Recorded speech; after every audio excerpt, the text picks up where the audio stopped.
My favorite part about being a chef is really being able to create something that I really love, which is food. I started experiencing elbow pain, and it started progressing to the point where I really couldn't take the pain anymore. Where any movement and any squeezing of my hand, any flexing of the wrist, even just movement of the elbow was starting to become pretty severe. Chris came to me with elbow pain on the outside of his right elbow, what we call the lateral side. Lay people would refer to it as tennis elbow. Tennis elbow is incredibly common, and in particular is common from repetitive activities.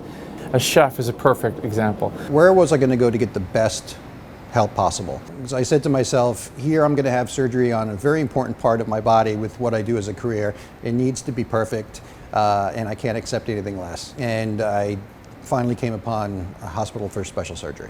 He had already had a year's worth of symptoms. He'd already had 2 cortisone shots, can't lift his frying pan, needs to work. Sometimes in life you don't have a choice. You have to do what you need to do to get it done and move forward and get back in the game. In this situation, this is a great example of how Chris literally pulled the tendon away from the bone. My biggest concern before I had the surgery was what was going to happen after the surgery. It's essential that my arm works 100%. I felt really confident that we can get Chris back to doing what he wanted to do. He was a motivated, smart, dedicated guy who was committed to the PT afterwards, and I think we had a good success with this one.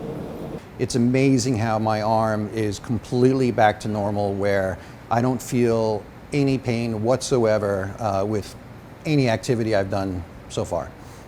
Good morning, Chris. How are you? Good. How are you? Everything doing fine? Great. I also went through spinal surgery with Dr. Rawlins. I started feeling what I felt was a muscle spasm in my shoulder blade on my left side. It escalated very quickly. I didn't want to play around and wait too long to make something worse. He had a disc herniation at 2 levels, at C5-6 and C6-7.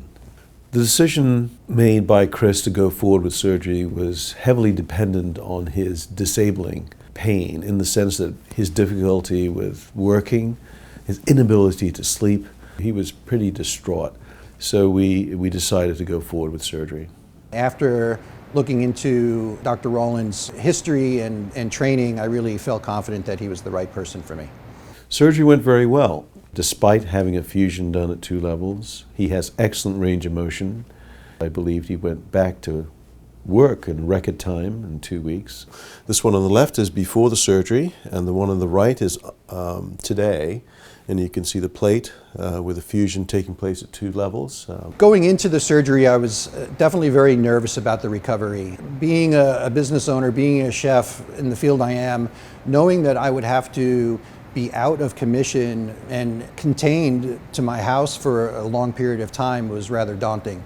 Once the surgery happened, after a couple of days, it really wasn't as bad as I thought it was going to be. I absolutely feel I made the right decision in having surgery. It's definitely scary, but coming out of it afterwards and seeing what happened and the recovery and how incredible I feel, it's amazing that I had the kind of level of pain that I had, and now I feel normal. I feel 100% normal.